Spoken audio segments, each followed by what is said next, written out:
Mbak. Udah mulai ya? Wah, halo everyone, perkenalkan saya Auliana Imatul Hanafia dari Dua Studi Agama-Agama ingin mensosialisasikan apa itu manipulasi media kepada siswi-siswi Mandua Banyumas. Mari ikuti. Baik ya. Halo, di sini sudah ada siswi-siswi Mandua Purwokerto ya. Apa kabar? Nah, lanjut ke video. Baik, assalamualaikum warahmatullahi wabarakatuh. Waalaikumsalam warahmatullahi wabarakatuh. Baik, saya di sini izin memperkenalkan diri ya. Saya Auliana Imatul Hanafia dari kelas 2 Studi Agama-Agama UIN Saizu ingin mensosialisasikan terkait apa itu manipulasi media. Sebelum kita masuk ke manipulasi media, kita masuk ke literasi media terlebih dahulu. Apa itu literasi media? Sebelumnya, kalian pernah mendengar nggak apa itu literasi media? Belum ya. Literasi media yaitu cara audiens untuk memahami, menganalisis, dan mengkritisi sampai memproduksi pesan dalam media. Nah, sebelum kita masuk ke literasi media, kalian udah tahu kan media itu seperti apa? Nah, media itu alat untuk komunikasi, alat untuk menyebarkan informasi atau menyebarkan berita. Nah, literasi media yaitu cara kita memahaminya dengan cara apa? Dengan cara semisal kita itu dengan melihat video atau mendengarkan radio atau apapun itu cara kita untuk memahami media. Yang kedua ada menganalisis. Menganalisis itu dengan cara apa? Menganalisis yaitu memproduksi pesan atau informasi dalam media. Yang ketiga yaitu ada menerapkan. Menerapkan di sini artinya yaitu mempraktikkan apa yang kita dapat dari informasi tersebut. Nah, dari menerapkan ini bisa disimpulkan ya bahwa di Indonesia di penerapan media, di penerapan dari informasi yang didapat itu belum sempurna. Masih banyak orang yang terkecoh atau masih banyak orang yang terpengaruh dari berita-berita yang tidak sesuai dengan aslinya, seperti hoax. Lanjut masuk ke materi ya, yaitu ada manipulasi media. Manipulasi, apa itu manipulasi? Manipulasi yaitu mengganti, memasukkan, atau bisa jadi sampai ke pembohongan. Nah, manipulasi media itu bisa jadi dari medianya sendiri, bisa jadi dari audiens atau orang yang menerima informasi atau berita tersebut. Nah, tujuan manipulasi media itu untuk apa sih? Yang pertama, dari sudut pandang yang mengolah berita atau yang mengolah media, yang pertama yaitu untuk menciptakan pengalihan. Jadi media itu mengalihkan isu penting yang memerlukan atensi atau perhatian masyarakat dengan pemberitaan lain yang kurang penting. Jadi si media ini mengalihkan isu yang penting dengan isu yang kurang penting. Contohnya ada artis atau pejabat yang korupsi. Nah, tapi si ulah medianya ini mengalihkan dengan cara memberitakannya bahwa pejabat atau artis tersebut itu sebenarnya yang diberita itu narkoba, padahal aslinya pejabat atau artis tersebut itu sebenarnya korupsi, tapi yang diberitakan hanya yang narkoba supaya kasus yang korupsi itu tertutup. Nah, yang kedua yaitu untuk membesar-besarkan masalah. Sebenarnya masalah dalam berita tersebut itu sepele, tapi media membesar-besarkan masalah tersebut supaya bisa mendapat perhatian dari masyarakat, dan banyak yang membaca berita tersebut. Contohnya ada kasus Lesti ya. Kasus Lesti itu kan KDRT sebenarnya. Ya, kalau dalam rumah tangga kasus KDRT pasti ada kan, tapi dalam pemberitaannya itu dilebih-lebihkan. Jadi berita yang sebaiknya itu tidak ada, tapi itu diada-adakan atau dibesar-besarkan. Yang ketiga yaitu ada strategi bertahap. Nah, strategi bertahap itu gunanya untuk apa? Supaya kita bisa mengetahui seseorang atau siapapun itu tanpa kita bertemu. Contohnya, kalian kan belum, ya nggak tahu ya, ada yang udah pernah bertemu dengan Jokowi, ada yang belum pernah bertemu dengan Jokowi. Misal kita belum pernah bertemu dengan Jokowi, tapi kalian suruh mendeskripsikan atau ditanya seperti apa sih ciri khas Pak Jokowi. Nah, kemudian kalian menjawab, Pak Jokowi itu yang kalau bicara itu kadang lucu, kadang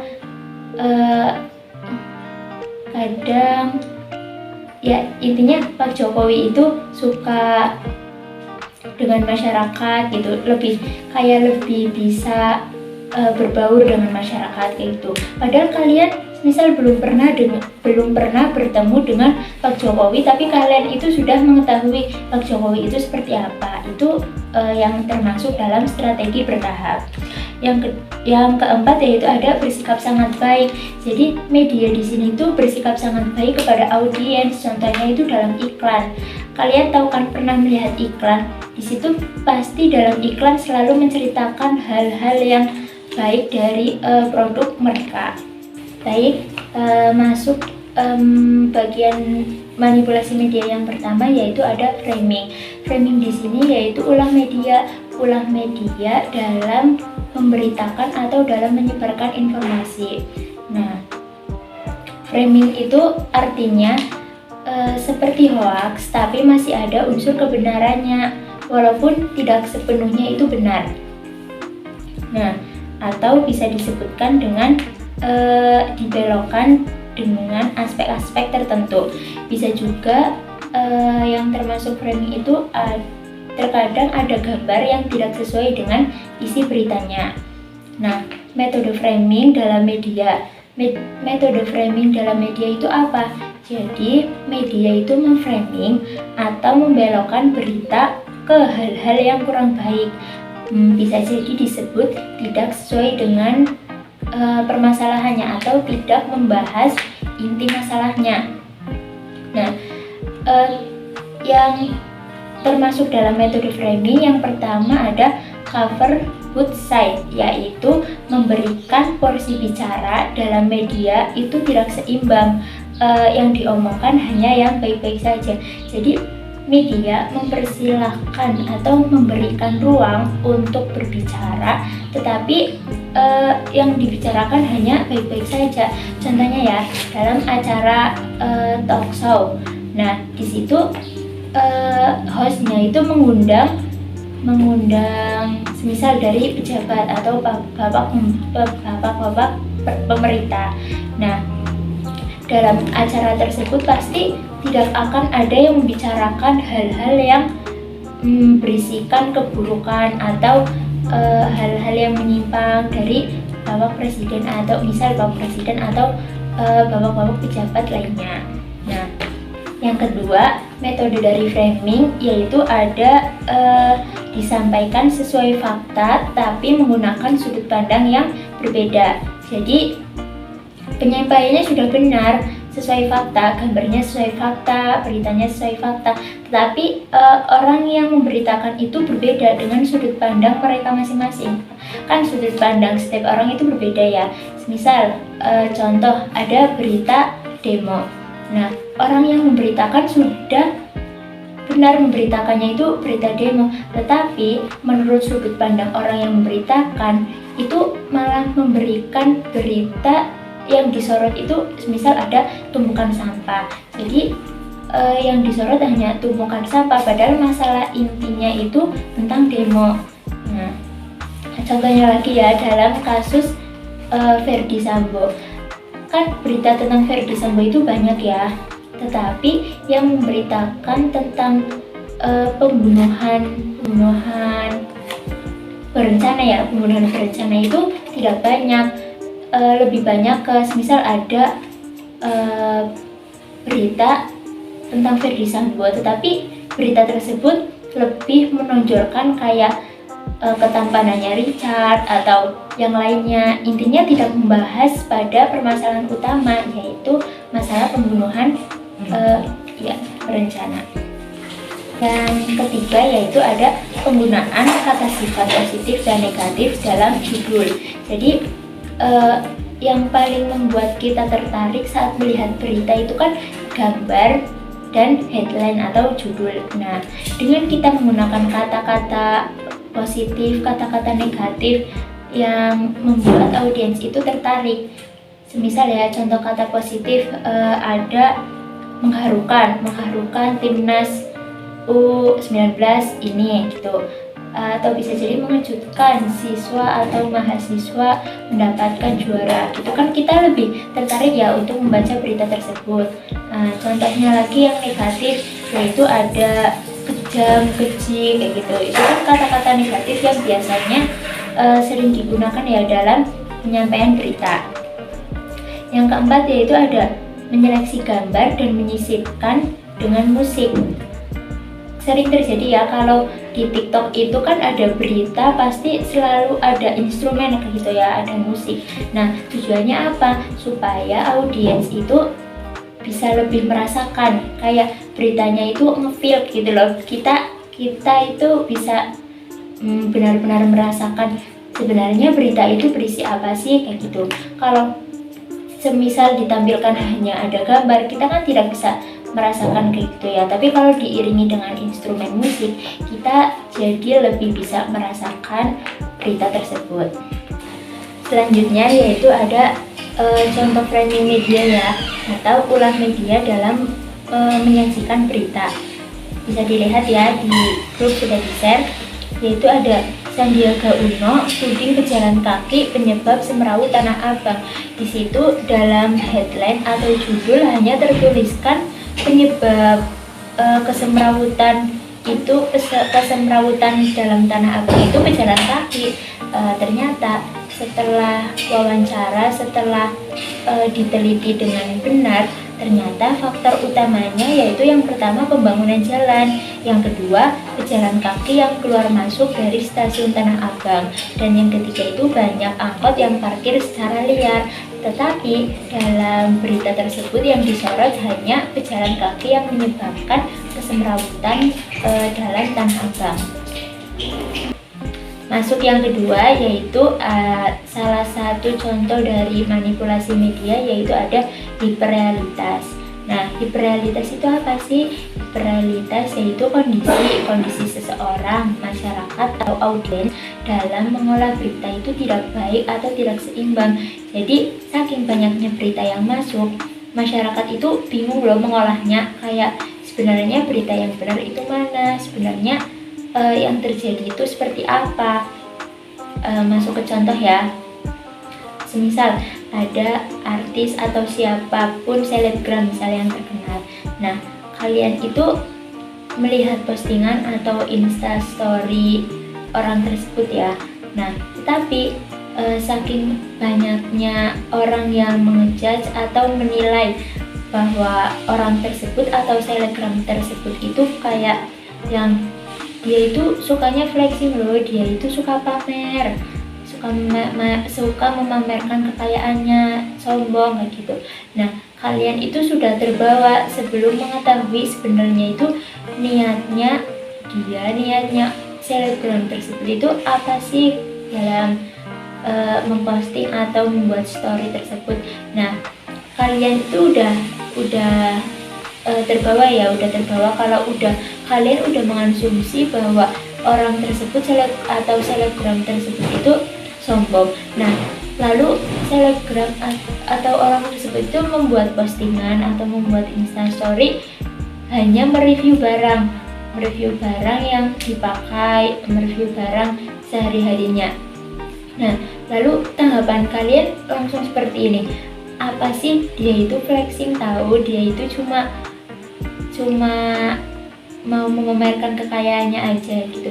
Padahal niatnya dia itu cuma mereview barang. Nah, itu bisa dinamakan dengan hiperrealitas. Kayak kalian itu terlalu mengambil sisi negatif, atau kayak karena kalian itu kebanyakan dengar kalau orang tersebut itu sukanya itu pamer, sukanya itu ya kayak gitulah. Jadi kalian itu tidak mengetahui sebenarnya niatnya itu ya bukan untuk pamer, tidak ada kata-kata atau unsur yang menyebutkan kalau dirinya itu pamer gitu. Kan kadang ada artis ya yang sengaja dia itu memamerkan kekayaannya gitu.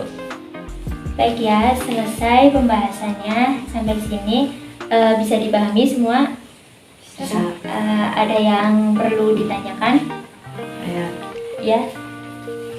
Mengapa pada era globalisasi ini sangat diperlukan literasi media? Baik ya, mengapa pada era globalisasi seperti ini sangat diperlukan literasi media? Karena apa? Kita masuk ke pengertian literasi media tadi yang sudah dijelaskan. Literasi media itu untuk memahami, menganalisis, sampai memproduksi berita. Jadi semisal kalau ada orang dalam zaman sekarang gitu ya, kan kebanyakan orang itu sudah mengikuti, semisal ada berita ini ikut ke sini, ada, padahal kita itu belum tahu sebenarnya yang terjadi itu seperti apa. Jadi pentingnya ya itu untuk mengetahui fakta atau kebenaran yang ada dalam berita tersebut itu seperti apa. Itu ada yang ditanyakan lagi?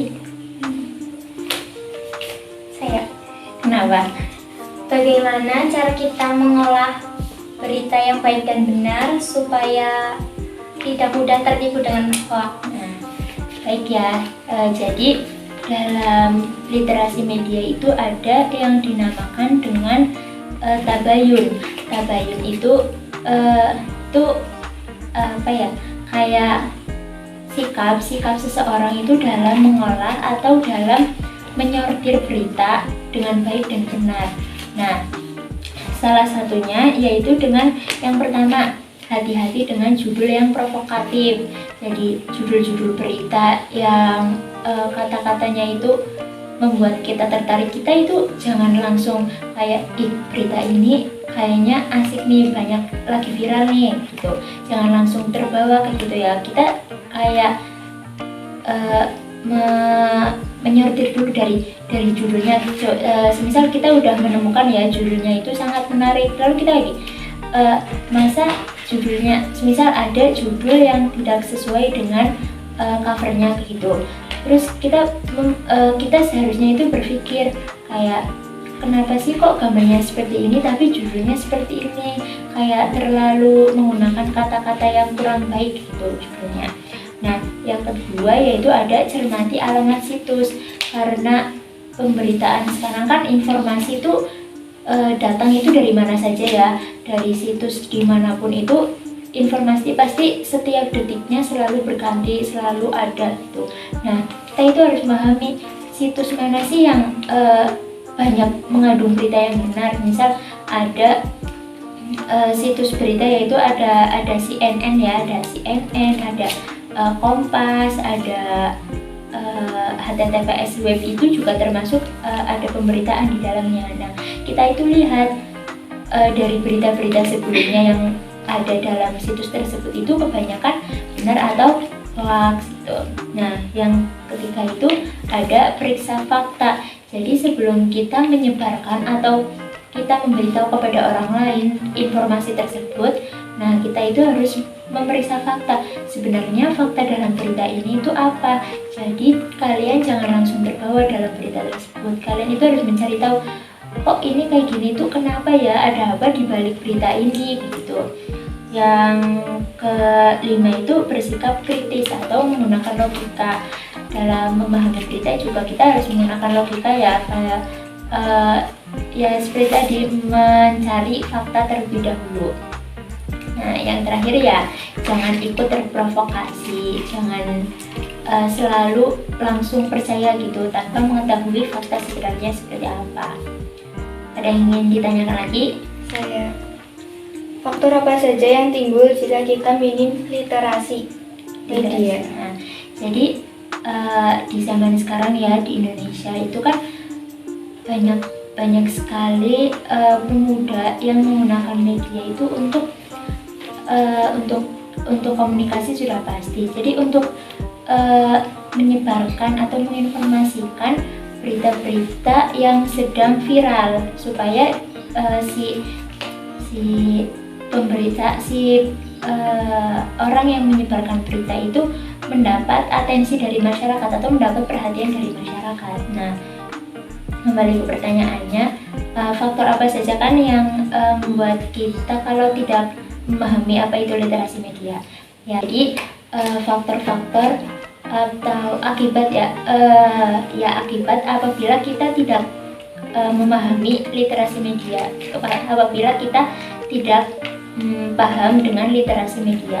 Jadi yang pertama bisa jadi kita sering terbawa dengan hoax seperti itu, karena kita itu tidak memahami berita tersebut dengan baik dan benar. Jadi kalau ada orang yang membicarakan ini, kita ikut membicarakan ini tanpa mengetahui faktanya siapa.